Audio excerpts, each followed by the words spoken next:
All right, we're live. I want to start this podcast out in a way that's going to get us all hyped. All right, here we go. Ah, yes, Sundays are built for the dads. Why don't you give her a call? Telling one, get motivated, white boy. that is a Arc System Works fighting game round intro generator, and it's been giving me a lot of fun throughout these days. So I just People make some good generators out there. They do. I know. This generator was made specifically by. So they took a thread in the Two Best Friends subreddit and then put all the answers into the generator, and what you see is now what you get. So shout outs Nice to all those funny people who contributed. Hey guys, how's everyone doing? Oh, good. I'm alive. Yeah. Woo, woo. That's about all I can really say at this point. The week leading up. Yeah. The week leading up to my birthday is always shit. It's a undisputed fact. What day is your birthday? It was on a Thursday last year, so it must be on a Wednesday today. It's on No, Saturday. it's on a Saturday. Okay, I don't know how time works. At this time last year, we were on our way to our Mickey Mouse dick appointment. And boy, was it a good appointment. Boy, was it a good appointment. We did our first live podcast. That was fun. We talked about Alabasta. I cannot believe it's been 1 year. That's pretty fucking scary. It is scary. All things considered. We started on April, so it's been a long time since we've been podcasting, so that's a little landmark. Everyone, happy early birthday to Joe. Yeah. Hey. Joseph. Though I should be seeing you this weekend. For Hey, So this you, is you my know, birthday. I was still an inconsistent member at this time last year. It's true. You were still special guest. We have not. I have not We been haven't- making thumbnails this long. Yeah. We haven't officially punched out your punch card yet. So I guess no, we'll do that we now. haven't said special guest Tyler in so long that like I forgot it was a thing because he's just he's just guest Tyler. That it is what it is. He's just dude man Tyler. He's just a guy. Yeah. He's just one of us losers. I was unemployed. I just realized Huh? I was unemployed at that point. Yes. We were all going through transitional phases. What was I up to? Oh, I was at Win Reality. Right. You were quitting a No, job no, to go on not, vacation. not yet. Oh, I just launched my glasses from embarrassment. I was Tyler and I were getting Thank dumped. God they didn't break. They're my good ones. Let me switch to my shittier ones. God damn. I spent What $1,300 this week on my car and then another $1,000 in health insurance. It's like I basically spent all the money I used for Disney World last year. I get for something not You have to, fun. but now you have to be an adult. I know. What did you You do? spent you spent $150 on a lightsaber last year. Now you have to spend it on health insurance. $200. Holy $200. shit. Joe really splurged that weekend, didn't he? Or that week. I went into Disney World thinking if I can get in and there is a chance for me to build a lightsaber, I'm going to fucking do it. I guess. Like I already had myself in that mindset. It wasn't. It was a. I will go in and try. If it doesn't happen, it doesn't happen. You only live once. If only you knew last year when you were at Disney that it would be the last time anyone will safely step their feet into that place. Yeah, without a mask on. Yeah. I hope that goes away soon. Fun fact: I actually showed up the day after they did the live podcast. Yes, Surprise special guest Tyler. God, actually. that was an S tier moment. that was That's the day special guest Tyler peaked in every conceivable way. That was Brooks and Whole Cake Island clutch moment. Yeah, Of those the, are good times. They're so far away now. What have y'all been up to? Oh, we gotta talk about Spelunky too, y'all. Oh yeah, that too. Talk about Splunk. Let me throw that bitch in. We'll add that to the docket. Yeah, that's a docket-worthy one. That's a docket. That's a docket. Um, go ahead, We've been playing new TFT again. That's back on the TFT is back on the menu, boys. Which is Teamfight Tactics, the auto chess game from Riot Games, the League of Legends Yeah. people. Every new set will have like one or two like mechanics exclusive to that set. And in this one, TFT Fates, they have like this chosen mechanic where in your shop you can get like a chosen one of a champion and it's automatically upgraded to silver and it counts for like 2 of its archetype, and you're also more likely to see it in the shop. So I think it's pretty cool. So it's like a unit that once you get it, the RNG is gonna bend to your favor, and you can kind of build your team around the unit. Slightly. Yeah. Yeah. And I really like that because it doesn't affect the board. It kind of affects gameplay you're already doing. So it doesn't add like a lot of craziness to the game. I like it. I've gone back to playing it. I quit for a while. Not a big fan of TFT. It never clicked with me, but we've talked about that Same. before. Yeah, I'm a big like strategy person, but I think TFT has this like it's so focused on list building rather than the actual strategy component of it, like moving things around, that it's just it makes me flummox whenever I have to try and do it. I guess we can talk about this tonight, or we can add it to free talk. We've been playing Among Us. Yeah, we could throw it in here. It's a very party game, and everyone knows what Among Us is. Everyone knows what it is. At this Everyone point. knows what Yeah. Among Us. So I think it's a free talk because it's like, Yeah. If you've been living under a rock. and we should play again. But yeah, if you've been living under a rock, Among Us is a game from 2018, which is really interesting. That blew up due to a particular streamer picking it up, and then people realizing it was fun. People realizing that it's a good way to connect with people when you can't see people very often these days. So it massively blew up. The servers are awful. You can hardly get into the game, but casuals still don't care. People play it even without their friends, just using the chat. Like it's taken over. Yeah. So I found out actually, I have a different section of friends. So everybody has their own house rules for Among Us, Right. And the way we play is like we go in and there's no talking until Voting time. Yeah. until voting time, because that way it's like you can't be doing call outs, you Yeah. can't be like You can saying, be like, "Oh, "Fuck I'm you, watching Tyler," and then die. Yeah. this." Yeah. So this group, they play where you talk the entire time. That's illegal, dude. I've never seen it. All the streamers also play with our rules. Like they're some rebels. They're out there. They're the extremists. How does that work out? Like I feel like you would just be like, "Oh, I'm dead. Come find me," and like you'd make those kinds of noises all the time. Or like someone would stop talking and you're like, what the fuck happened to them? And then you would hit an emergency button, or you try to find a body or whatever. Man. Among Us 2 better have proximity in-game chat. That's all I'm saying. That'd be cool. fun. I'd really like that. I think that's an interesting addition. You'd be like, "Hey, Tyler, come here. I want to show Like, can you something." imagine hearing a faint scream from down the hall or something? That Yeah, is you pretty get, like, neat. It's like in Call of Duty where when you kill somebody, you hear the like 1/2 second of like their audio of them just raging at you killing them. It needs to double down on its mafia roots and werewolf roots, and just have a bunch of gimmicky roles. I agree. Yeah. I would like roles. And I like the system of doing jobs though. I want them to keep that in. Yeah, because- keep that, but like the way Mafia would do it, or like I've played a healthy amount of Mafia, so like there's one Mafia role that's called the like Godfather, who shows up as like a not criminal but is still counts as a criminal, or like there's the cultist that's like a third party, and each time that they kill someone or like each time someone gets voted, they join the cult instead of dying. Like there's all these like little weird mechanics they could dive into. Tyler's It would be really cool. All right, hear me out. If like they keep the like in space aspect of it, all right, or it can be like on the ground again. It could be But anywhere.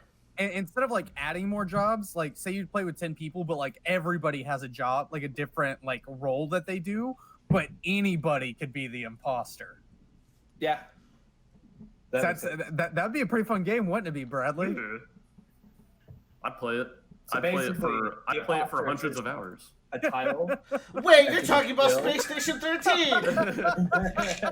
That took me a little bit. I was like, I don't get it. Why is I would play it for hundreds of hours.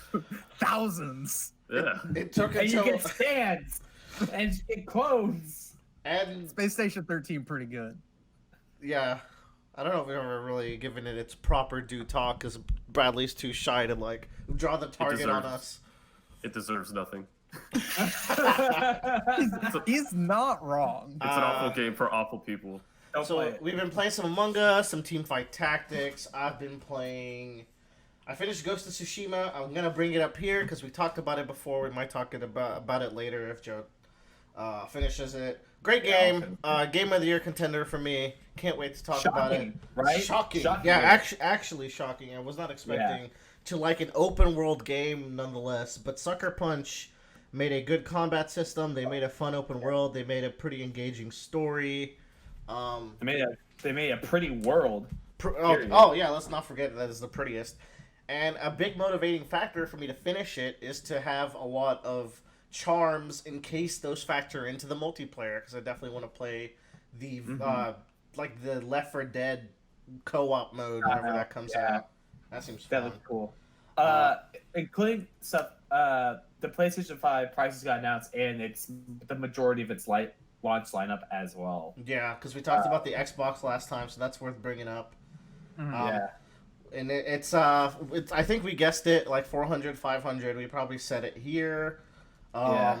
There's a mysterious thing called PlayStation Plus Classics or Collection, where everyone is like, "Is this Game Pass?" But I don't think they ever elaborated, so I'm gonna assume. No, so it's been elaborated on now. Is if you have the PlayStation Plus service, you still pay for online, you get access to those games. Well, that's what I meant by like this is their Game Pass, where it's like you can play. All right. My thing is like, if you had PlayStation Plus, if you played PlayStation, you're getting a new one. You've probably already played these games. Yeah. There was a chunk of them I haven't. So if even me has like a couple of them, I think 1 or 2 free games is pretty good. Yeah, I'll get Persona for the 3rd time, but it's fine. It's mostly for people who like might have skipped the PlayStation 4. Yeah, I think that's a good way to do it too. You know what's really sad is they're giving out Persona 5, not Persona 5R. Because they're like, I gotta save the good shit. Yeah, it's true. Yeah. They showed a lot of cool games. I'm excited for a lot of the games coming out for that and other consoles as well. They convinced me to like buy the PlayStation 5 within its first year. Yeah, I mean, which is what I was kind of waiting for. I messed up because I bought the Switch the night of the reveal, and then it was a nightmare getting a Switch. I remember Tyler coming to me. It's like, hey, do you know where I can get a Switch? I remember us having these conversations, and then you got it. Yeah. And then I missed that window for the PS5, so only God knows whenever I'll get that. Yeah. I didn't get one either. We'll see what happens. It's all like while we're in these news, it's also worth mentioning that Microsoft bought Bethesda, which is pretty crazy. Yeah. That's fucking nuts. But so I genuinely feel like I saw that Steam Hams meme where they're like, shit, Sony's got exclusives and our price was not low enough to get us the win. Let's just buy fucking Bethesda and get Elder Scrolls 6, which is a power play, but we'll see how, because like Bethesda has had Doom 2 lately, but I think they've also had a lot of duds. So maybe Microsoft can tighten the bolts. Well, they also have Dishonored. That's in the ZeniMax lineup. That's in their wheelhouse. The big thing here, though, is that Tokyo Ghostwire and Deathloop are going to say Xbox Game Studios on them as PlayStation exclusives. Yeah, which is pretty funny. They have to uphold to that contract. Great. Thankfully, those games are probably almost done. So thankfully, there can't be a scenario where like Microsoft stars them of a budget to like fuck it up if they wanted to. I don't know if they would. Microsoft's pretty cool about these things. I think. But this does mean that if either of those games do well, it probably means their sequel will be on Xbox. Yes, or multi-platform. They never said that all their games are going to be. That's true, exclusive. But like I feel like you try to. I mean, why wouldn't? I think it'd be smart for them because I don't think they have any other exclusives going for them. So I think they should get like greedy with the Bethesda thing. I don't think it's an outrageous thing. I just don't want this to become commonplace where like every studio is bought out. Yeah, the Disney methodology. We just buy out everything and then we just pump it out. I wouldn't like that on either end. It already sucks that like, I mean, exclusives aren't great. On Nintendo Land, though, Monster Hunter Rise got announced. Hell yeah! Oh my god! It was so funny because I woke up that morning and I knew the direct was here, or I didn't even know a direct was happening. But it was like, oh, it's a third-party direct. I was like, oh, whatever. And well, it's like rumor has there's gonna be Monster Hunter news. I'm like, all right, I'll tune in to see. It's the first fucking thing that shows up in the direct. And they're like, by the way, we're going to have a Monster Hunter direct directly after this. Yeah, it So was a great time. I'm excited for new Monster Hunter. I'm glad that the classic Monster Hunter is going to be its own thing now. I think that's a good way to do it. Gaijin Hunter can sleep another day easy. But he has to figure out how to defend the wire bug now. No, he'll do it. He'll figure it out. That's all for like newish stuff. But I've also been. I think everything else worth mentioning, I'll bring up. I'm gonna start playing 13 Sentinels, the new Vanillaware game. It looks really pretty, as Vanillaware games always do. I gotta download it, and maybe I'll start it tonight. Man, this is upcoming in the next 2 weeks. Beyond Light, Destiny 2's newest expansion is coming out for their yearly expansion milestone. This is the first time in 6 years I am not getting the newest Destiny expansion. Really? I was expecting us to reserve a slot for you to talk about it in a couple of weeks. Nope. Yeah. This is the first time I'm not Damn. I may still get it. Right now, I'm not planning on it. I'm really not. This past year, I really fell out with their retention loop, and it's just I don't have the time. I really don't. Because didn't you say it's a game that used to you could kind of play at your own pace, but now it became the kind of game where if you don't play for 2 weeks, you've missed out on content. I really like that about Destiny because I would play on and off all the time with Tyler. And it was kind of great. I could just jump in and do whatever was appropriate for me, and kind of felt like I could do some stuff at my level. Depends how vital the stuff you're missing is. Yeah. It's not cosmetics. They do throw cosmetics in, but usually it's always gameplay affecting guns and exotics and everything. And the thing is that makes it different than Monster Hunter is Monster Hunter, those events are going to come back. And they make it often so good enough that they even have events to just host all of the events that have happened in the past year. Or past few months even. Destiny, it can be one and done. You never know, really. And it makes it That is does anyone else have any free talk kind of things to talk about, or shall we move on to things? I feel like I had one more thing, but can't remember it. Let's go into it. I've been watching Gretzko. I mean, it's fun. Oh, I need to watch season 2 and 3. I finished season 2. I really like season 1. I just didn't get into season 2. I just never started it. I finished season 2. I was like, wow, that's exactly how it was for me. Don't forget to watch the Gretsuko movie. That's right. There's that. But that show's actually good, and I think it has a low animation budget, but makes up for it in its writing. I feel. And I think that's perfectly fine. There's one more thing that I'll force Tyler to briefly talk about. Tyler's been watching Attack on Titan season 3. After my rewatch, Tyler's in there.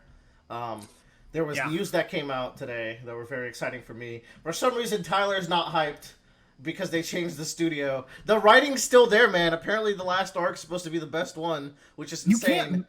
You can't mess up the writing. The writing is already done. All I'm saying is it can be still presented terribly. It could. God. But it's going to be like One Punch Man. Dude, they don't even have One Punch Man Season 2 on Crunchyroll. They do not acknowledge that it They don't want to associate with that shit. They don't. They ended it in the middle of the arc. This is a good studio. It'll be fine. And it can't be worse than the manga because I hate the way the Attack on Titan manga looks, but I'm sure it's going to be good. It's from everything I hear, the last arc is supposed to be somehow even better than the one that we just watched, which is insane to me. But so they reconfirmed that it's coming out this year. We'll probably get a release date next week. I almost caved last week, y'all. I started doing it, and then the art shocked me back into my sense of waiting. So thank you, good boy, Izayama Sensei, for putting me off with your art. I'm sure I would get used to it, but I reread the last arc, the Battle for Shinganshina, and I was like, it's just not hitting like the anime was for me. Okay, let's do topics. One last plug. Well, everyone read Chainsaw Man. That's it. Go on. I am reading Chainsaw Man. I hear it's gotten crazier than it always. It's always Yeah. crazy. Yeah. Okay. I guess I can start us off by talking about Cobra Kai, and I'll also throw in a bonus segment for The Circle. So is Cobra Kai what I've always seen YouTube ads for? Yes, because Yeah. Cobra Kai is a sequel series for the trilogy of movies known as Karate Kid, the 80s movies. Okay. But Cobra Yeah. Kai used to be a YouTube Red exclusive, and that's why everyone wrote it off. But as it turns out, it was the one good thing in YouTube Red. Now it's on Netflix, and everyone gets to actually see that it's good. So I really feel like this show came about as a meme from That's my thing too. Is that like this was a joke on How I Met Your Mother? yeah, there was a What? joke in How I Met Your Mother where Yeah, Barney that's the always whole thought point. that the blonde-haired kid who was the Yeah. antagonist in Karate Kid was the protagonist. Yeah, it's like there's a whole episode in How I Met Your Mother about that whole thing, Well, and they I yeah. guess it is because there's a whole episode in Cobra Kai where Johnny retells the events of the three movies from his perspective, and you're like, oh, that's really interesting. So, to lay down what Cobra Kai is, it is now like 2010s, or maybe around 2020. Many years have passed, and the actors are now their proper, like, current age, so that amount of Yeah. time has passed since the 80s. And they both still live in California. The Johnny, the antagonist of the Karate Kid movies, at least like the first, I don't remember Karate Kid 3, apparently it sucks, but it's canon, they reference it. Johnny is now like a deadbeat, like, actually, like, buffoon. I mean, he's not dumb, but he's so out of touch with everything going on in the world because he's just spent many of his last years in a drunken stupor for reasons you find out. Eventually, he, because of some shenanigans, decides to reopen the Cobra Kai school, the Cobra Kai like martial arts school, and rebrand it in a way where it's less toxic because one thing that really ruined Johnny's life was the lessons he got from his karate sensei in Cobra Kai. Meanwhile, Daniel, the main character of the Karate Kid movies, is now a successful like owner of a card dealership, which is a very sneaky way to fit in some very nice Mercedes deal branding. Hey. And I was like, hey, that's pretty Cool. fucking smart. That's how you fund your show. Meanwhile, Johnny always drinks Coors as his beer of choice. So there you go. Get that money, baby. But Johnny has a very nice family. He's got a very nice wife, 2 children, one which is a very nice girl named Samantha, and one that is a little shit-heeled video game.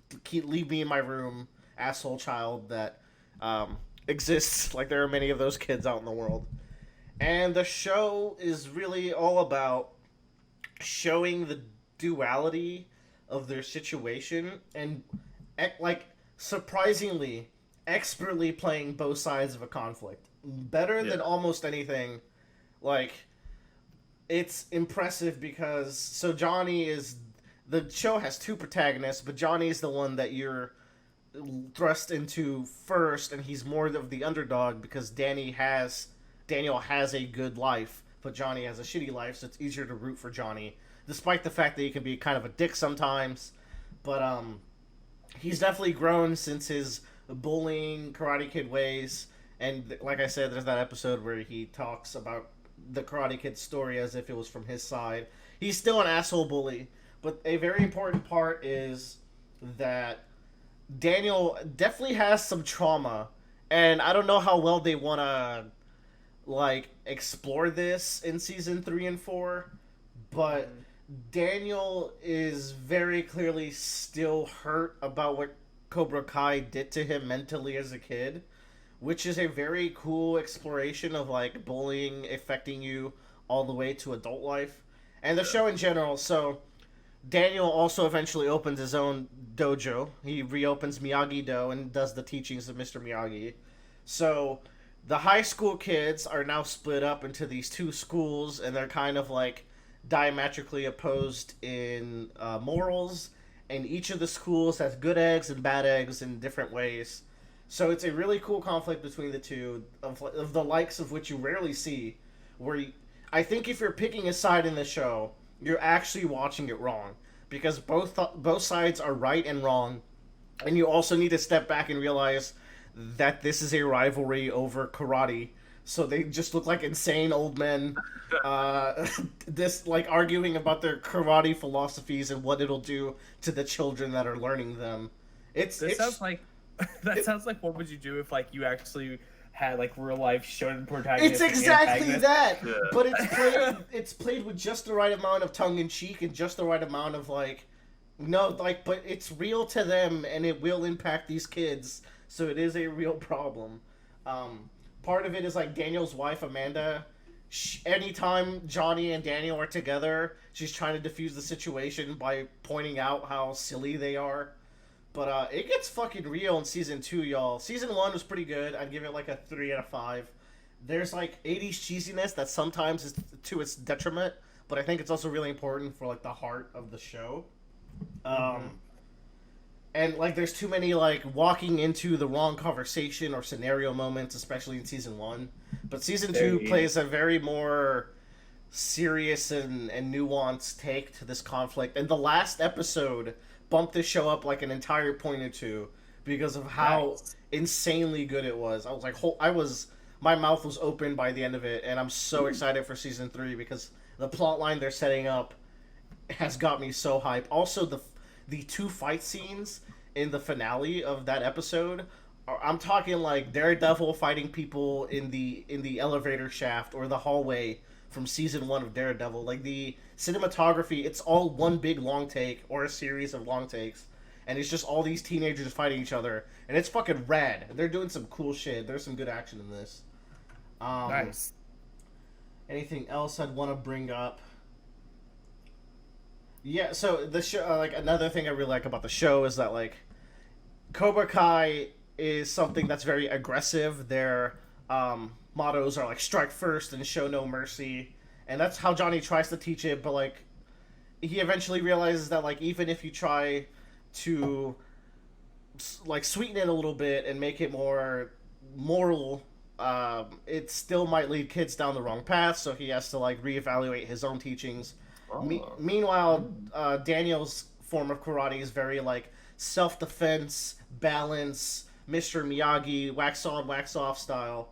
But Johnny's grudge sees him going into a strike first kind of scenario and kind of like ruining those teachings in a way and the tranquility of those teachings. I think the direction the show is going to take, and what I hope for, is seeing the benefits of both because it's been doing that really good. And seeing the detriments of both, and then maybe combining them in some way. So I highly recommend it if you've watched the Karate Kids movies, or if you want some 80s teen drama cheesiness, but honestly handled pretty well for modern time. I feel like the new forms of bullying and the bullied are very interesting in the show. There's a lot of different angles they take because they're such a large character cast. Yeah, it's really good. Nice. I also watched a reality show called The Circle. I don't really watch reality. I've seen a little bit of this. I haven't really watched reality TV, but I really needed some trash. So Yeah. The Circle is a game a couple of friends recommended to me the other day, and I was like, sure, why not? It's kind of like a reality game where you go into this. You're all in this one apartment, but you're all in separate floors and rooms, and you can't leave your room unless you have like a pass. So you're never gonna run into anyone else that you're living with, but you're communicating to them through like this fake. It's like this social media network that they made up, where it's like you talk to like a you talk to a screen, message type and then thing. the like idea is that an AI is doing it, but really someone behind the the scenes is typing furiously to send your message to the other players. And the way it works is you just gotta be the favorite, but because you don't ever get to see anyone, there's a bunch of catfishes in the mix where people aren't who they say they are, and you have to win people over, either as yourself and make alliances and be your authentic self, or a version of yourself that is most likable, or catfish the fuck out of people. And I really grew to like all the participants. They're really likable. There's some bonds that built from this show that you would never expect, and at the end, they all get to meet each other. The ones that are left, and like their hearts are racing because it's like, has this person who I've put my faith and trust in for the last, I don't know how long they're there, a real person. And I will say, for this season, there was someone who lied to everyone the entire season and got through. Um, and they figured it out, and they see each other, and they're like, "Oh my fucking god, everything I know is a lie." It's real good. There's a Brazil version that everyone says is better. I haven't watched that one because I'm saving that one for a watch later. It's a good show if you want some trashy Nice. but wholesome times. Nice. That's I my will put those on my watch list. yeah. I Because think it's reality TV. I just want you to know this isn't getting a thumbnail. oh come on, man. I mean, I do not on, man. not promote reality TV. you did before because we talked about Terrace House. Boom, checkmate. That's different. You're different. Okay. You right. I think that wraps up my TV talk, but I think that leads into Tyler's, as he's Oh. watched The Haunting of Hill House. Boy. Boy, So I just found out that this show came out like 2 years ago, and it's the just now getting its second the season. second season's coming out on October 9th, so right on time, Tyler. All right. So are Joe and Bradley gonna watch this? Because we can go full spoiler now. Unlikely. Bradley would love this. I've recommended it to I mean, him. I'm sure I might like it, but I so rarely watch TV. Bradley fashion, we have to spoil it in order for him to watch it. Yeah, Maybe this try is it. this is one where you're gonna have to spoil. I mean, it won't Joe? work anyways. Joe, I Joe's no, too scared. I'm not. Joe's a puss. Okay. All I'm right. not a scary. I'm not a scared boy. So I will say, let's go ahead. I'm gonna pull up the episode list so I can talk about each one. The structure of the 10-episode season's really good. Yeah. So The Haunting on Hill House. It's about a family that moves into a house and it's haunted. That's about it. Well, there's a hold mom up. and 5 kids. And a dad. And yeah. I So mean, the way that hold on. it's set up. Hold on. That is not fully true because yes, it's about a family that moves to a haunted house, but what it's really about is how the family has dealt with the events of when they were kids living in that house as they're adults today. And so you're Yeah. getting a double timeline where you bounce back from past to future and you're seeing how it all connects. Okay, go. Which is what I was getting into because the show starts off with the ending of this event. Yeah. So you're seeing the very first 15 minutes is the traumatic event that the then later adults have to deal with.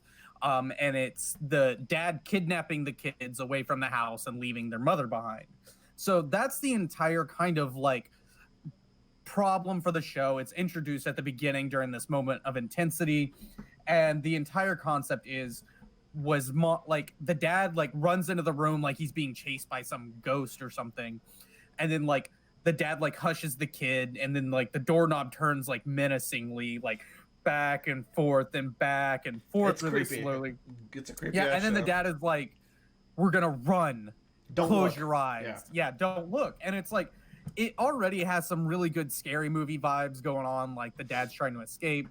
And then as the viewer, you're like, is the mom possessed? Are there ghosts in the house? Is the mom already dead? What's going on? Yes. So, and then it they escape, and then it kind of cuts away to their future selves.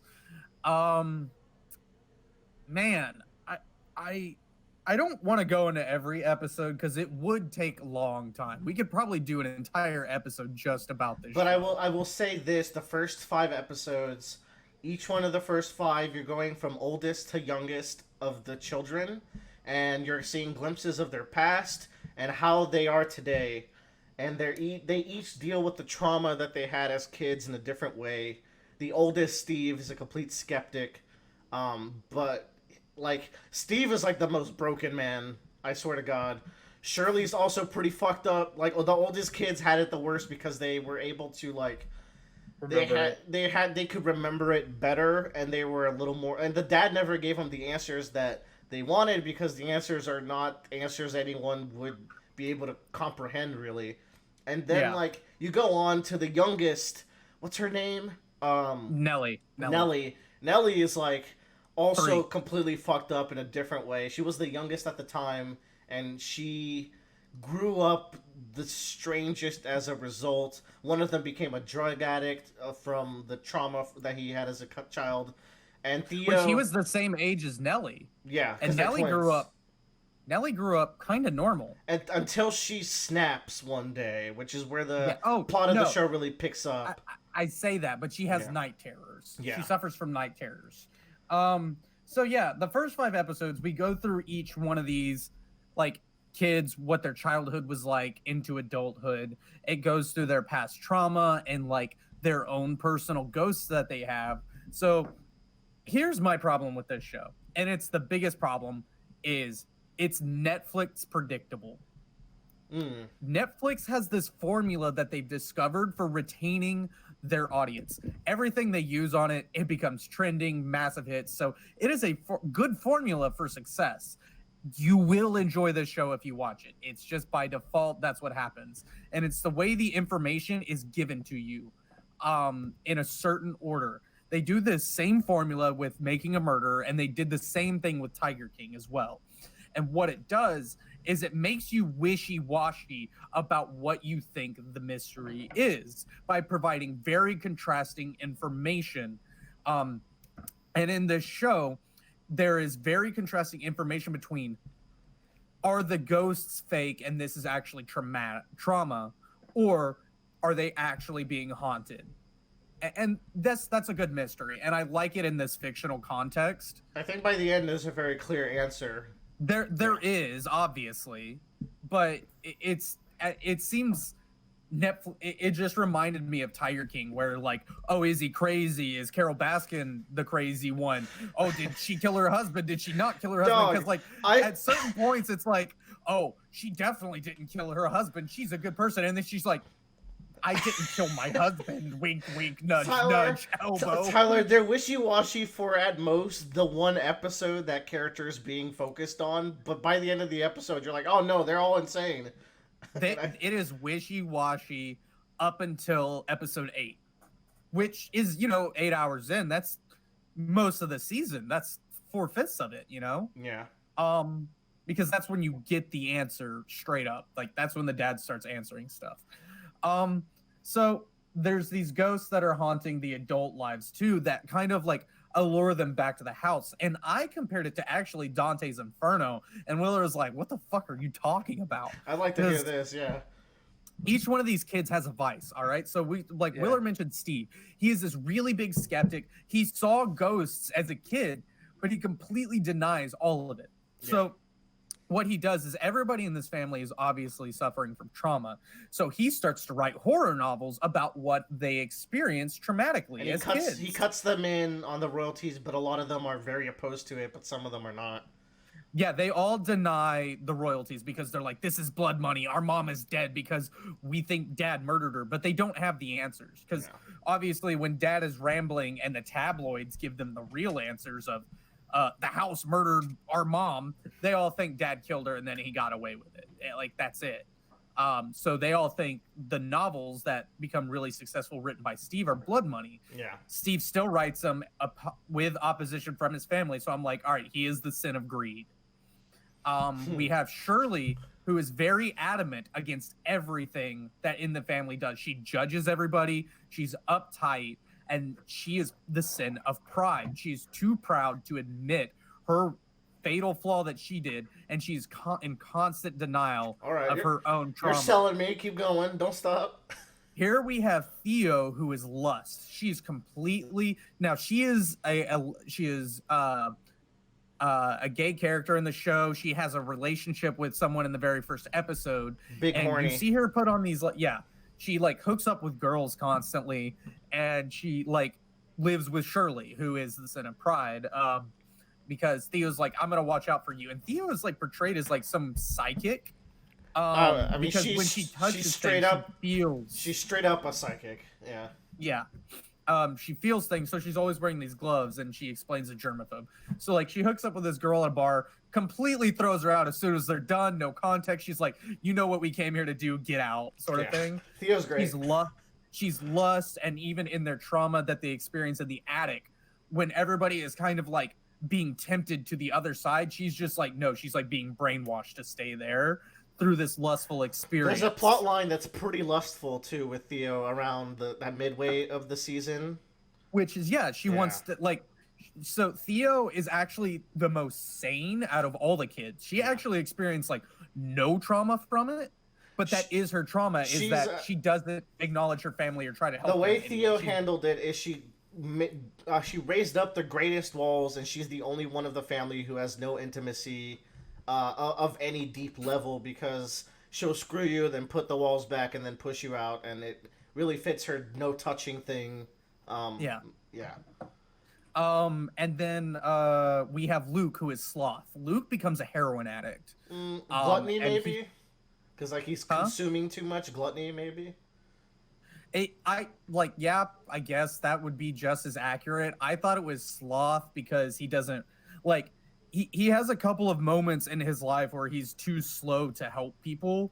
Like, he goes through recovery a bunch of times, and I guess Gluttony would be the best example to use for him, and then Nelly could be Sloth. I guess that would be it.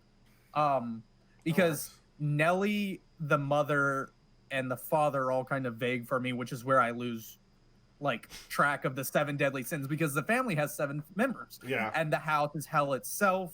The father is Dante. The mother could be Wrath, maybe.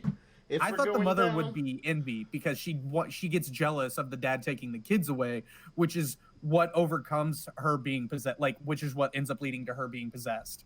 So eventually that turns into the dad becoming Dante and the mother becoming Beatrice, as he returns to hell in order to find his beloved. Yeah, this is a pretty good Tyler theory. I've heard a lot of Tyler theories in my time. This one's pretty good.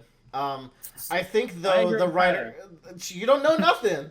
The writers have gone on to say in an interview, I believe, that the 5 children represent the 5 stages of grief, where Steve is denial, and so on and so forth, and Nellie's acceptance. And that makes way more sense. But I like yours too. I like yours too. I tried to like find my own meaning in the thematics that were going on. It can be both. Just because themes are abstract, man. You know. Themes are for 8th graders. Themes are for remember, there's only 3 stories ever. Yeah. Yeah. But yeah, like it has some really good twists. The show does utilize jump scares. It does. And you should watch it on a Friday night at 10 o'clock by yourself. I think that's how every horror movie should ever be experienced, with all the lights off. Lights on, baby. Your friends are crutches to watch horror films with. Do not rely on your friends. Yeah.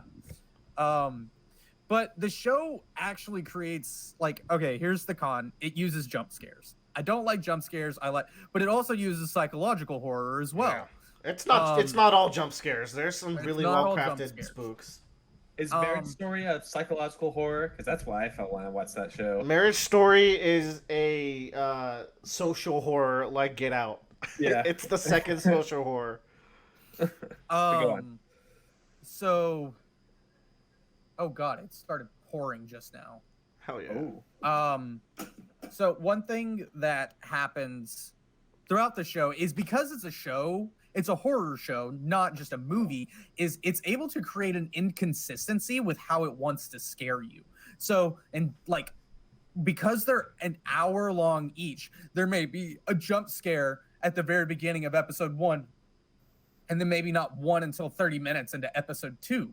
Or there might not even be one in episode 3, and then some in episode 4. So it does at least keep it fresh and inconsistent. And like, there's a really good one that it doesn't make sense to the plot whatsoever.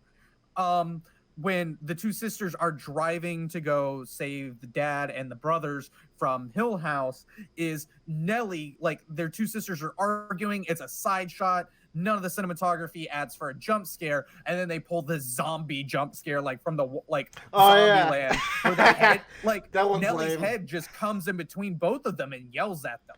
And why I hated this was, first of all, it was Nellie's ghost. And something to note about the show is there are ghosts in every single episode, and they don't even look like ghosts. They look like normal people, but they're ghosts, and that leads into the like big reveal at the end of the show. But why I hate that this is Nellie's ghost is the two sisters fighting have been haunted by a very specific ghost the entire time. That anytime the two sisters start fighting, that ghost shows up, and then they're fighting, and then Nellie's ghost shows up, and I'm like, wait, that's not their fighting ghost. Why? Let's talk about the best scare of the show. It's in episode 4. Luke's a kid. He just starts hearing this very tall man enter the room, and he's got the hat, and Luke hides under the bed. You know what I'm talking about? Dude, that yes. shit. No, thank you. Also, the scare with Nellie, where Nellie goes to sleep as a child, and then you realize in the background of the camera there's been a ghost there the whole time, and then the ghost I moves saw its I head. saw that one. But there's tens of 20, 30, 40, 50 ghosts in this show, but each kid is haunted by a very specific ghost. Some kind of give reasoning to why they're haunted by this ghost and the way that some of the kids have psychic powers. Some aren't explained at all, like the tall man who haunts Luke. I'm just like, Cause fuck this kid, I'm gonna traumatize him. Boo. yeah, and it's really weird, like, and this like leads into the psychological information of whether it is them being haunted or it's actually their trauma, is because Luke's ghost is very consistent. It's the same guy over and over and over. And what the problem with that is it seems like his addiction to heroin, because he's constantly going through rehabs, trying to fix it over and over again. I think in the very first episode, we see him trying, like, he's stealing from his brother. Yeah. And like the brother thinks it's to go get more heroin, but it's revealed later it's so he can get a hotel room to help to help his friend who relapsed. Mhm. And she ends up dying, which is why I think Lucas Sloth. No, she ends up taking the money and running. She dies. No, Luke's friend at that scene is the girl from the rehab who takes the money and leaves, right? Yeah, but I thought she ended up dying. There's a ghost on the screen, Tyler. There's a ghost. I thought she ended up dying because, like, in Luke's flashback when they're in the hotel room, or like in his haunting possession, she talks about how he found her dead in the alley, like frothing at the mouth. I guess. Yeah, I forgot that part. Bless you. Thank you. We'll Okay. never know. That could have been part of the possession to make him not realize he was being injected. We're going to move on to your Sword Art Online section real quick. I just want to say Haunting Hill House has great characters. I think that's one of the best strengths of it. The characters are really good, but they're all frustratingly flawed. That's something to keep in mind. I'm really skeptic about season 2. It seems anthology-ish, which is what I need. Yeah, but like so is American Horror Story, and that kind of went down the shitter. Yeah. I mean, it's called The Haunting of Bly Manor, so we'll see how it goes. It's a different house. I hope it has new scares. I liked A Haunting in Connecticut. I liked Insidious. Those were franchised, and they didn't turn out to be too terrible. So we'll see. Maybe it turns into like a slasher or something. Nah. Yeah. Do you want to do SAO? Yeah, I could do SAO. Do That's it a lot quick. of me talking, unless y'all want to take a break. You got 3 to 5 min. 3 to 5 men? You got to do it. Speed run. So Sword Art Online is over. That's it. Wait, really? Never Yes, ever like- again? No. That's it for like canon major story Sword Art. There's 2 spin-off series. One is called one focuses on Gun Gale. I don't remember what the other one is. I just saw it as a manga a manga in the store the other day. But there's rumor that the creator is going back to writing specifically an anime to go back to Aincrad in season 1. So in season 1, which is everybody's, I feel like almost everybody has seen Sword Art, or at least the first 12 episodes. No, when it's the death game. I'm still pure. So you die in the game, you die in real life, and everybody was like loving it. It's what brought isekais back into being hip again, you know? And he says he's going to retell that story more fleshed out because Aincrad Online is actually a retelling of Kirito's memories of what happened in the game up until like episode 8 or 9. So he wants to actually flesh out those adventures and experiences. That seems kind of lame. Yeah, but he wants to make money, so I don't blame him. But Alicization, Fight for the Underworld is over, which is the last major arc of the main series. And you've talked about this one a couple of times. You really like this season 3. Oh man, it had a lot of good and some really bad shit. So Sword Art is really good anytime they don't go into the weeaboo everyone loves Kirito status.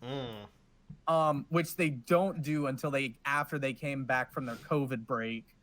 There's a lot of good action. Kirito makes a boyfriend this time around. So it's just Kirito and his homie going around killing shit with sword. They go through sword school together. And eventually they're like, all right, let's take down the world government with our two swords. What is this, fucking One Piece?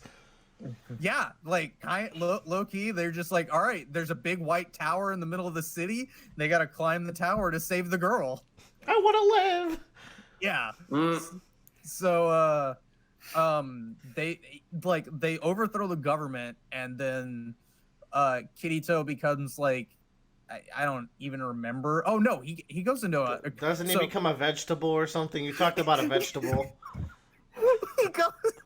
This entire series started because very first episode for the Underworld arc, He gets stabbed. He gets stabbed in the middle of the street in real life, and he goes into a coma.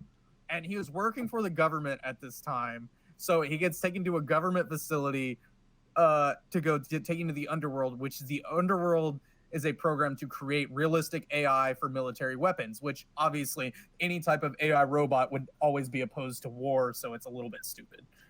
But then there's like that's the government that they defeat in the Underworld, is so that the AI doesn't become militaristic. And like that's where it gets interesting, you know? It's like, oh, there is actually some themes to it. It's engaging. The animation was good.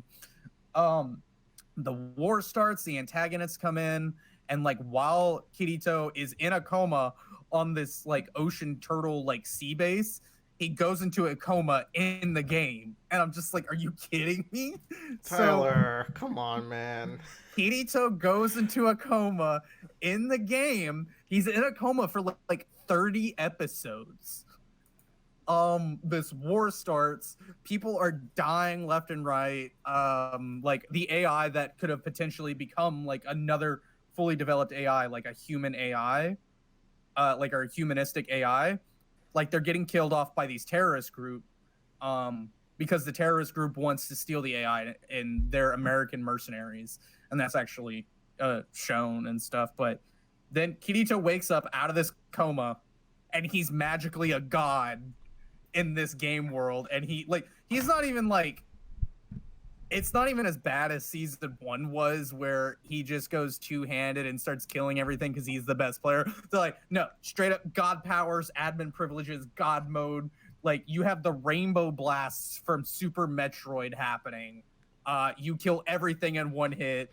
He shines sparks, drops super bombs. He's wave dashing everywhere. Jesus. He has flight, like straight up admin privileges. And it's just like, the last 12 episodes of the show just kind of become a fan service, which it's ending. That's a so lot. sure. That's a lot of like shit. Like that's a long series. 12 Yeah. episodes? What the fuck? Yeah. That's a lot. That's long, dude. There's a tentacle rape scene again for the people who were weirdly like that. For the in people Arc with the 2. back shoutouts. Yeah. It's actually, oh no, it's not the sister. The tentacle rape happens to Asuna, but now it's the incest sister who gets it this time. She gets saved by a pig, weirdly enough. Oh my gosh, the guys are so trash. Get them out. Or All right, he's an orc. Your My 5 bad. minutes are done. You got your last sentence here. So the very ending of it goes to Gurren Lagann levels, because they go back to the real world eventually. They're saved. Yeah. The human AI exists, and then they find a way back into the underworld because it's blocked off by the government. They go into the underworld where, like, Kirito and Asuna got trapped there for 200 years. I'm not gonna explain it. Just fucking, they did. So their souls were like 200 years older. But in those 200 years time, they took everybody from like sword fighting to like space battles, and like Gurren Lagann did, where like giant mythical, like what's the monster from D&D that's got all the eyes on it, and it's like a Medusa head? Beholder. Oh. Yeah, it's a mind flayer, I think. No, a mind flayer is a squid thing that will suck out your brain. A beholder is the single eye with a lot of gorgon tentacle eyes. Okay, Joe's right. It's a beholder. So I it's like I had no stakes in this race. It's a giant space beholder, and they're fighting it in spaceships and stuff. And that's how the show ends. That could be hype if the rest wasn't trash. If there's ever a sequel to it, it won't happen for another 2 to 4 years. And what the sequel would be is, you remember Akihiko Kayaba, the guy who makes the death game, all right, in the very beginning, and traps everybody there. Yeah. He's still alive as an AI. He exists as an AI somewhere in the internet. He is Ultron. He is Ultron, all right? And then they have 200-year-old Kirito's soul that exists from the underworld because he got trapped there. Kirito is like, erase my memories, and this nerd erases memories, but he copied the memories before he did it. So now real world Kirito exists, and then there's a 200-year-old sentient Kirito AI that exists, and he meets up with Akihiko Kayaba, and they're thinking they're gonna together Ultron the world. So that's the only sequel I see happening. Hey, cool, man. All right, your minute's done. Speaking of the laws of robotics, Bradley, it's big participation time. Unless y'all want to take a break before we go into Virtue's Last Reward. Okay, Tyler's gonna go pee-pee. He won't be talking, but you can go.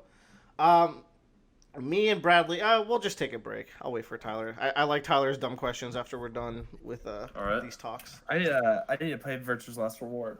Yeah, Tyler wants to introduce the next game, even though he doesn't know what it is, I don't think. So, Bradley and Willer, what is Virtue's Last Reward? I'm glad you asked, Tyler.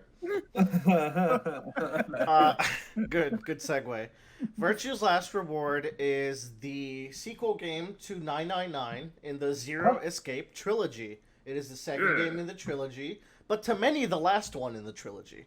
A trilogy of 2 games. A trilogy of optionally 2 games, or mandatorily 2 games, and optionally a third.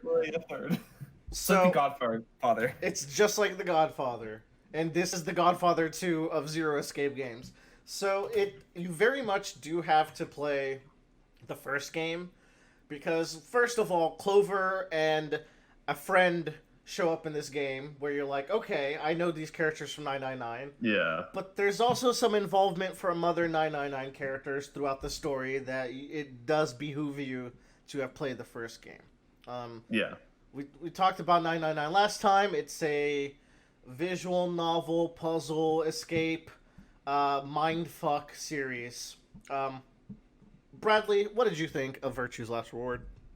Dude, so one thing Willer had always said about Virtue's Last Reward going in is that this game has some of, if not the most powerful, mindfucky plot twists in anything that I've experienced. And he was not exaggerating.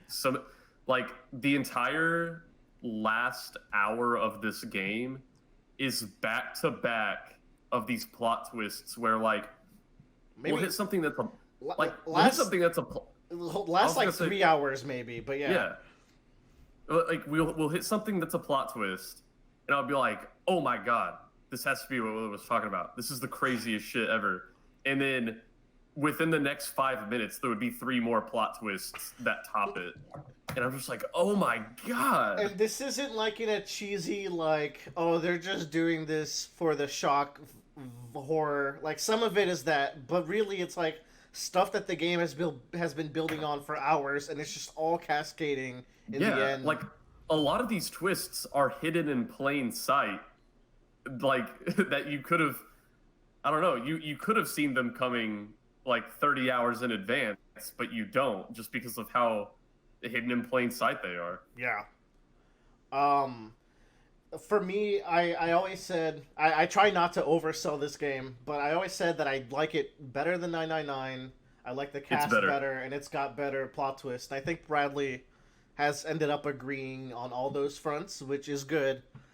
Throughout Yeah. my playthrough with Bradley, I had to do a lot of gaslighting because and this has been the case for 999 because Bradley would be like, "Man, I love this character. Can't wait for them to betray me like Ace or whatever." And I'm like, Yeah. I'm not. I'm zipping my mouth. I'm not saying nothing.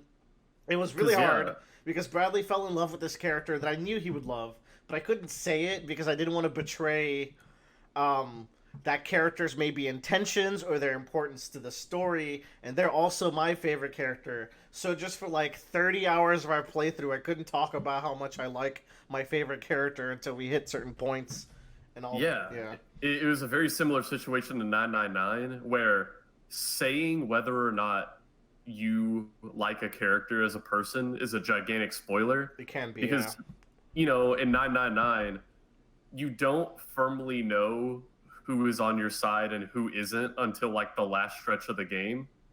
And a lot of that is pretty similar in this one. So, saying whether or not like, oh, they're my fucking boy, you'd be like, oh, well, obviously they're probably a good guy. we would be remiss not to talk about the gameplay mechanic that elevates this game to the next level, which Yeah, is the AB game. the game designers created just the most evil premise for a video game. It's kind of perfect. So the AB game is you're going through all these rooms and you're doing your 999 puzzle solving and you're trying to this time you're trying to get enough points to be the one that escapes.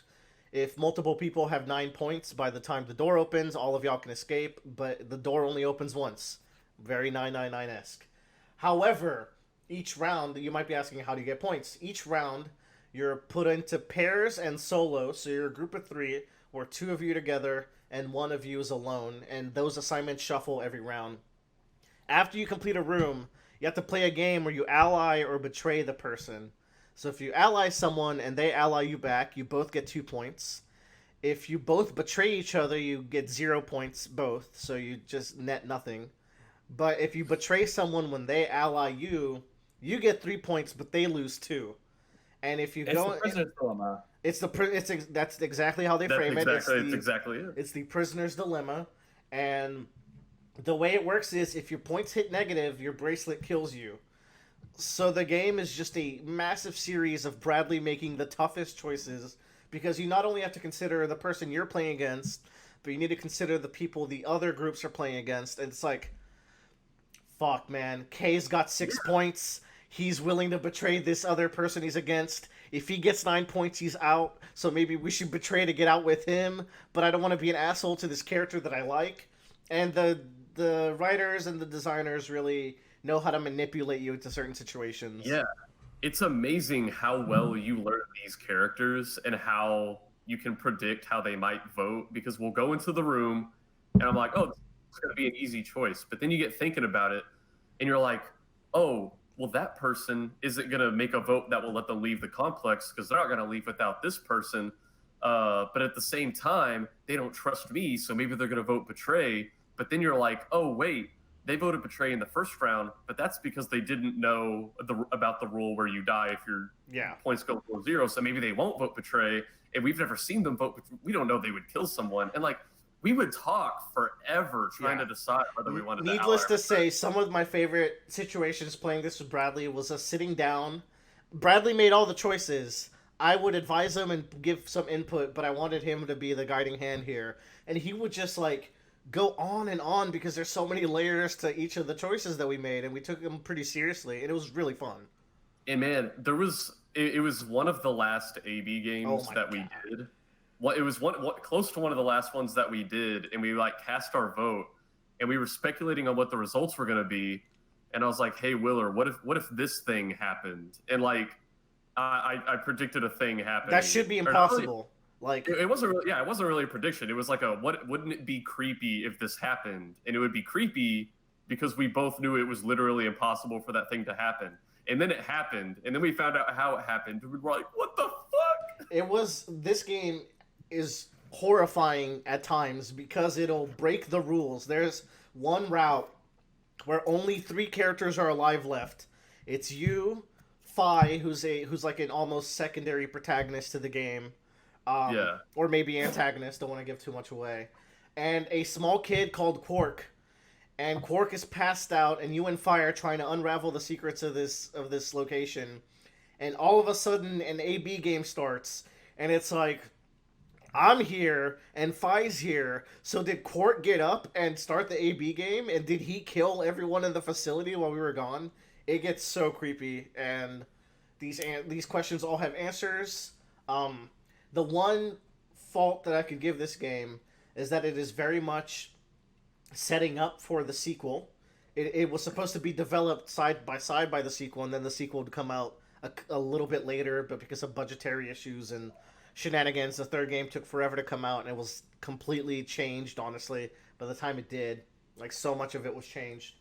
So it's like, some of the mysteries...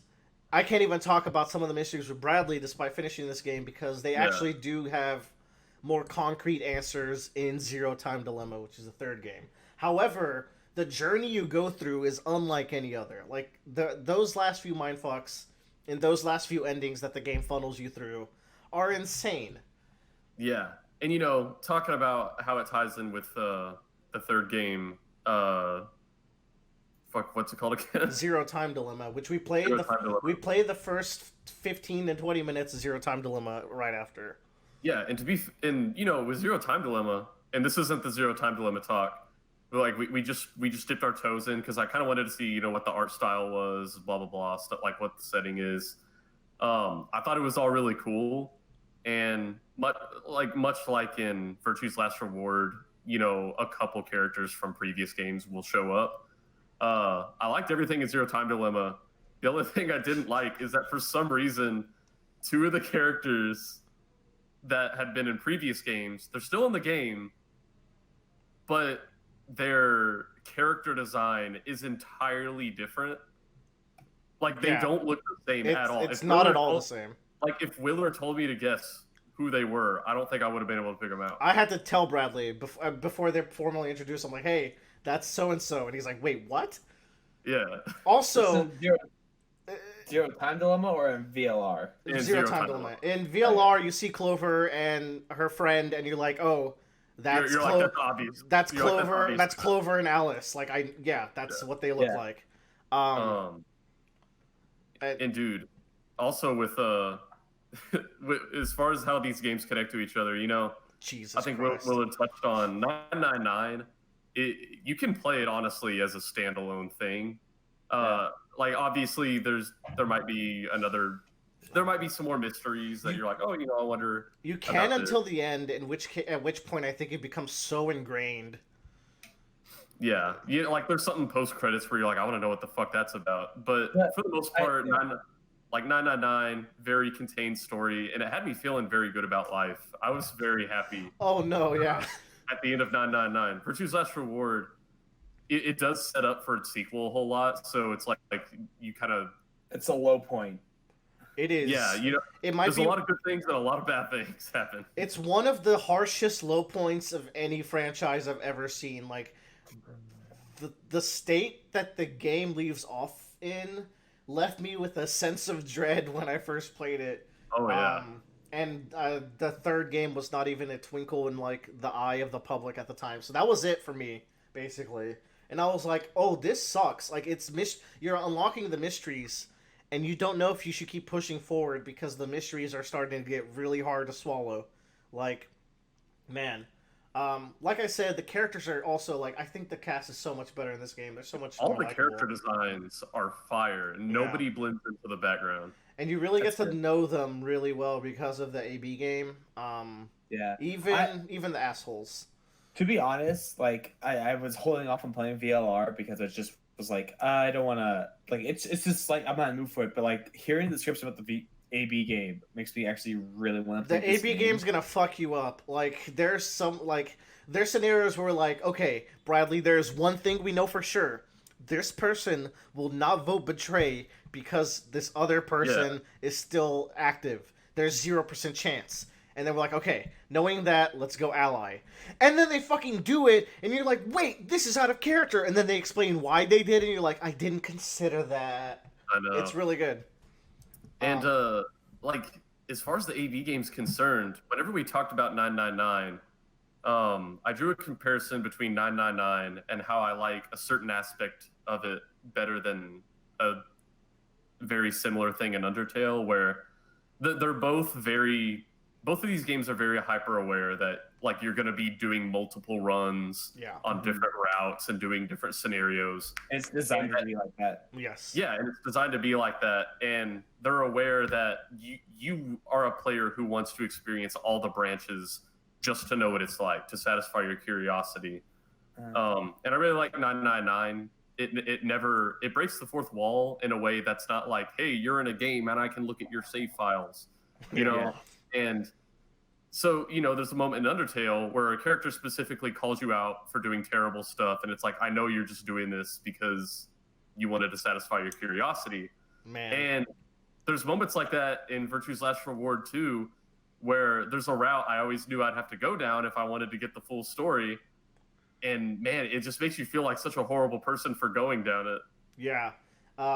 There's also moments of being called out in a... It's fourth breaking, but in world. It's very interesting because of the way that the in world mechanics work. It's like the character's calling you out, but it's like, oh, but like this isn't just like a cheeky Sans Undertales calling me an asshole scenario. It's a little different. Opportunic fields. You know, Yeah. a lot of times in the game, whenever people are making dialogue with your character, they'll say your character's name, like, you know, Sigma, how could you do this? But a lot of these times, whenever you betray someone, on the particularly gruesome betrayals, they'll have the character, you know, looking at the screen, and they'll be like, you are such a terrible person. I can't believe you would do this. And I just know they're talking to me, the player. Bradley would curl up into balls at certain points. Oh, man. Yeah, I think the last thing I'd like to ask Bradley is, like, in a non-spoilery way, what were your favorite twists? We can allude to them. Anyone who's played the game, I think, would know. For me personally, so Bradley guessed the twist really early on. I think a lot of people do.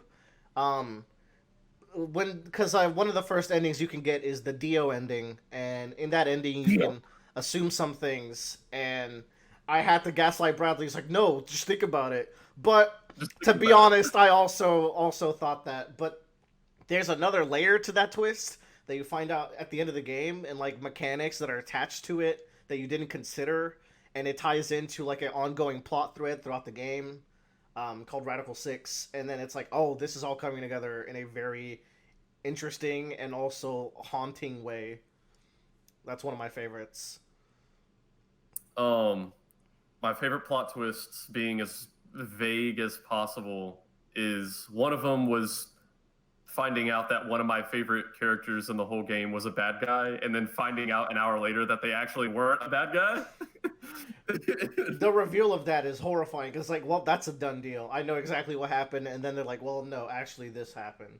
And then there's the main twist of the game, right, which I think has to be on the list. That I was shivering on your floor. Yeah. I like how your takeaway from that twist was surface level, and then you thought about it again, and you're like, oh, wait. Wait a minute. The one thing with that twist is that there's a character design decision that they made that makes that twist not work as well. Yeah. If you look at a character's character design, you're like, at some point, something should have been realized, but it just didn't for plot convenience. But sometimes you gotta take those losses and just take what you did get. Alice is PB. Hey man, Alice is great in this game. You're gonna love her. She is probably the hottest video game character ever. Every time Alice would show up on the screen, Bradley would like, "Oh my god!" It's like, God, And I can't even blame him. She's like the perfectly sculpted video game character. It's crazy. Goddamn. Okay, I think that's good on that. Do play this game if you ever played 999, but that's already such a niche subset of people where it's like, I know, right? if you know, you already know, but people just don't know. Yeah. We're gonna end this with a quick Crusaders King 3 and then some Spelunky 2. So Joe, why don't you take us away? Yeah, so Crusader Kings 3 came out, I want to say 2 weeks ago. It's developed by Paradox Interactive. This is the sequel to their smash hit game Crusader Kings 2, This which I is think Incest Simulator. Excuse yes. me? Yes. So this is basically, do you want to play Game of Thrones? This is how you play Game of Thrones. Oh, I've You never heard of this. yeah, so you essentially take on the role of of a leader of of a certain region. That can be as small as like a small county, where like you are like a vassal to a duke, to the emperor of the Holy Roman Empire. And basically, so a big part of this game is that it doesn't have a victory condition. It's a so it's disguised as a 4X game, but really what it is a sandbox RPG game that you have heirs. So you play as this leader, and kind of really the goal is to maintain your power and to expand it if possible. Yeah. But however, yeah. So, but however, you do die. You are a person, so you have to make sure that your heir can succeed successfully and maintain that power. The thing I've always go seen ahead. with Crusader Kings is that compared to other games that are similar to it, you know, any kind of world conquest game like that, this seems like it's much more on the schemy diplomatic side. Like you have to actually play the politics as opposed to just, you know, warring with everybody, you know? So, like for example, like the first game I played, I played as the Petty King of Munster, which is a small little region in Southern Ireland. And so I'm going around conquering Ireland. And my goal is just to basically create the Irish Kingdom. But the problem is that the Dublin section of that is pretty well held and they have a very large military. So I ended up having to do was I had to marry my son to that guy's daughter. Then I died, and my son took over, and now me and that daughter are married, but her father is still alive, so I have to wait for him to die. I have a child, and then the father dies, but I don't inherit the land. My kingdom doesn't inherit the land yet because I don't have a right to it. My son and my wife do. So I end up having to assassinate my wife and then killing myself so my son can take the land so I can unite all of Ireland. So you have to like look at the lineage of people. You have to like create casus bellis as to why you could claim this land and everything. You have to also like balance your relationship with the church, because if the church finds you a heretic, they can declare war on you, and then everyone just comes over and takes your land. And then you have to balance your relationship with your vassals. So there's a lot of political scheming you have to do. A big thing about Crusader Kings 2 that made it very hard to get into was its UI. It was really small. It was hard to read and see everything. Crusader Kings 3, I think, knocks it out of the park with its UI. It tells you what everything is. It makes it really easy to understand what things are. They really went hard into the RPG aspect of this game, which I think was the right move. And it's a lot less 4X and much more RPG of like, I am playing the Duke of this dukedom, and I need to. That might be better for me because I find it hard to get into 4X, but I could play an RPG-ish. So it's really really cool. I really like this game. I'm really excited for its expansions. The one negative I have is that I think the military aspect of this game is really really lacking. It's just, do you have bigger numbers? Yes or no? Okay, you're probably going to win this battle then. That's my biggest thing. There are some things that can help you adjust, like you can build certain units and they're better on certain terrain, or they counter other units. But like at the end of the day, like numbers went out overall. That being said, though, the whole political scheming and being like, this is my rival, this is my friend. How do I arrange this? How do I position my pieces? Hell, at one point, one of my heirs, his like skill. There's also skill trees in the game. You have like 6 different like lines you can go down, and then each of those like lines have 3 different skill trees in it. So you have like diplomat, military, schemer, theologian, like steward, kind of like controlling the realm and collecting taxes kind of a deal. It seems like more intense Rogue Legacy, by the way you put it, like in a way, because you're getting your descendants ready. Yeah, there's little skill trees. But like it's it's really cool, and I really really enjoy it. And like you do some and people have done like crazy things. Like it's very open ended. Like you can marry your cousin or even your sister, and then you can like there's an achievement in the game for having inbred heir essentially. And then there's even another achievement that if you happen to breed enough that you get all the bad traits out, that your guy is just perfect. So it's really open and it's really fun. A big part about it is that like it's a game where like you make like one or two decisions and then you hit fast forward for like 2 years and then you see what happens.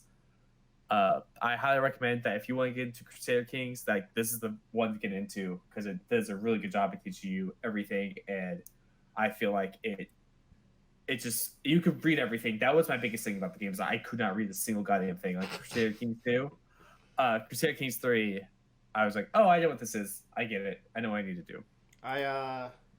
All these games you talk about sound so fun, but I just don't have the time or mental capacity. I have the mental capacity, but the time sink is very hard for me to get into them. So I'll have to absorb them through you. We should play a couple more sessions of Warhammer one day. By the way, yeah, we should definitely do that. I need to collect my fucking blood. Those games, I tend to dislike the combat. I've learned, but I do like especially in our co-op section, kind of the turn-to-turn strategy that we're horribly failing at. It's a good time. Cheat. Yeah.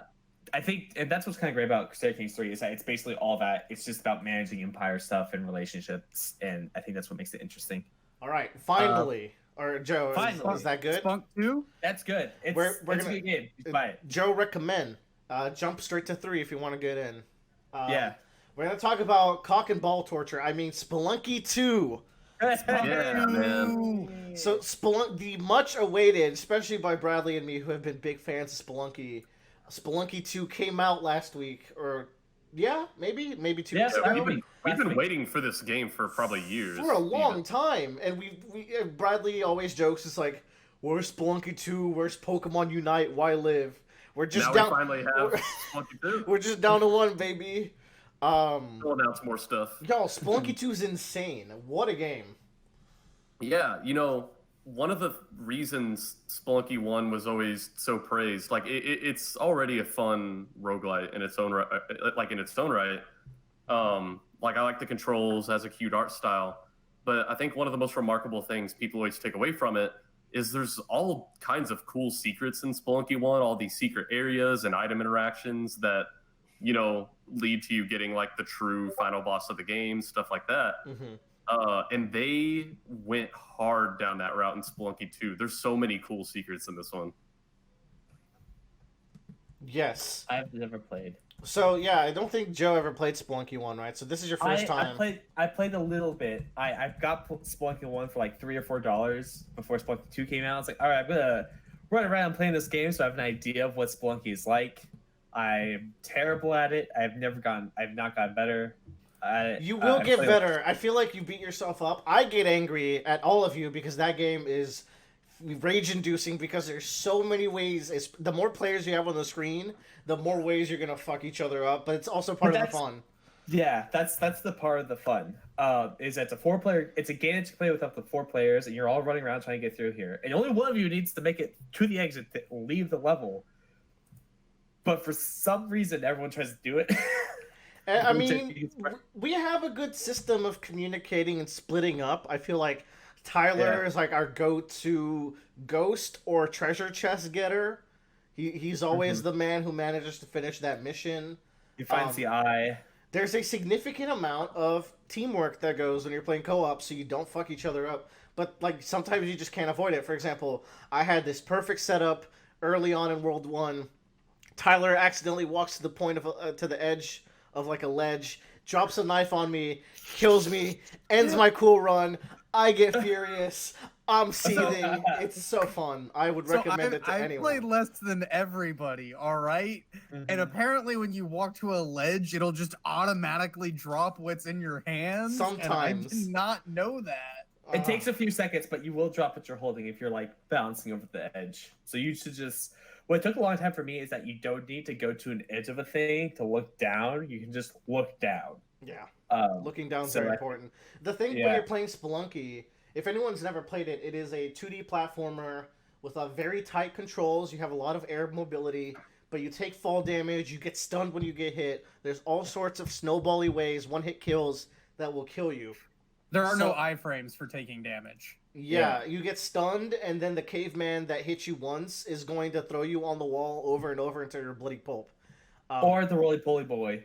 Don't just even fucking- start with the roly-poly boy. Dude, fuck Sandshrew. But so what this means is that the game becomes a puzzle game, and I feel like that's actually more accurate, where you're moving to the screen and your eye has to quickly analyze everything in the screen, and you have to make a game plan. And it gets really tough sometimes. We're getting to the last worlds.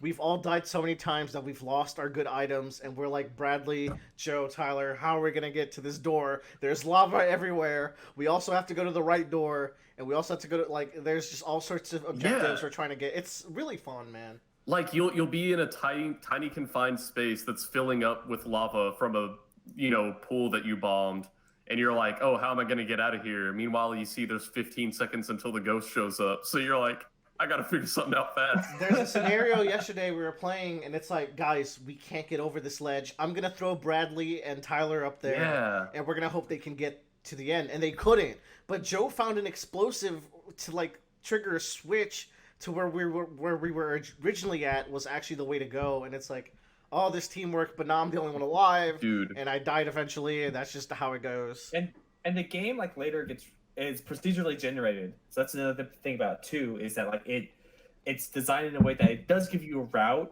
but you just have to find it, and it's always different every time. But it gets really, really weird near the end because it starts to take into account like, all right, is someone dead? What items do they have? Like all this other kind of stuff, because like it turns out like we were stuck in that puzzle. I was dead, so it designed the route to utilize the fact that I was dead, and you can like blow these like icicle things. It's So like a I route could use that. where you either utilize someone who's dead, or you have ropes or high jumps or bombs. And we didn't Yeah. have 3 of those, but we did have a Ghost Joe, and we managed to get through. And that's just kind of the fun scenarios that you get into.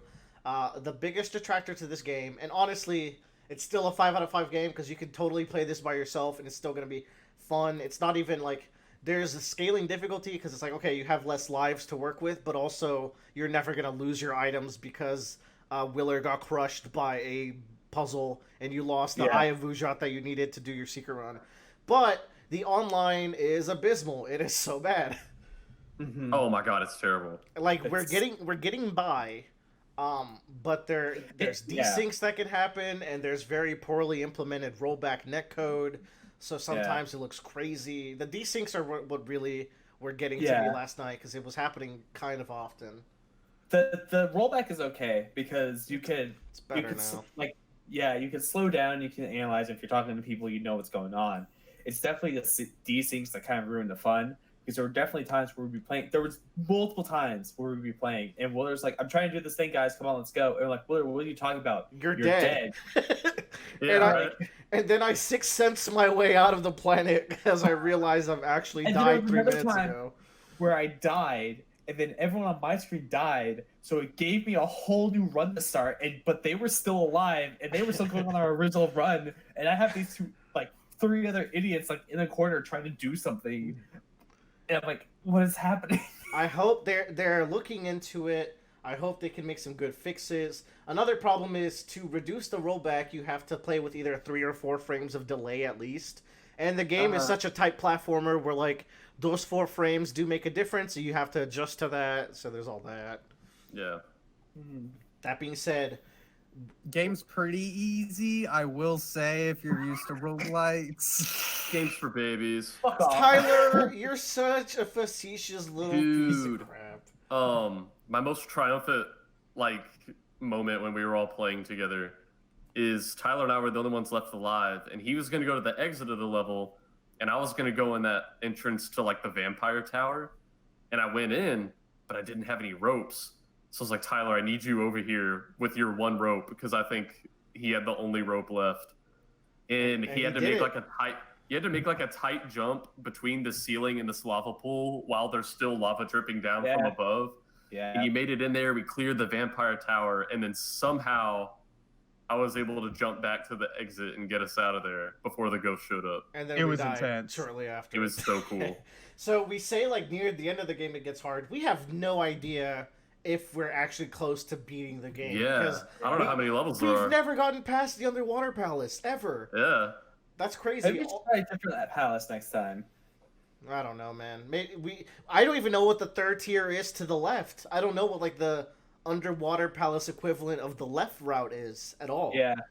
So, game's great. Definitely recommend. It's only $20. It's definitely worth your while. It's very tough. You're gonna die a lot. Oh, yeah. It's currently out right now on PlayStation 4. It comes out on PC the 20th. Shortly, yeah. And it'll probably hit. Well, actually, Spelunky 1's not on Switch, and I think it's because a game maker makes it hard to port the Switch. But Interesting. yeah, I would love to have Spelunky 1 on the Switch. Honestly, guys, we're gonna end the podcast here because I want to go play some Spelunky 2.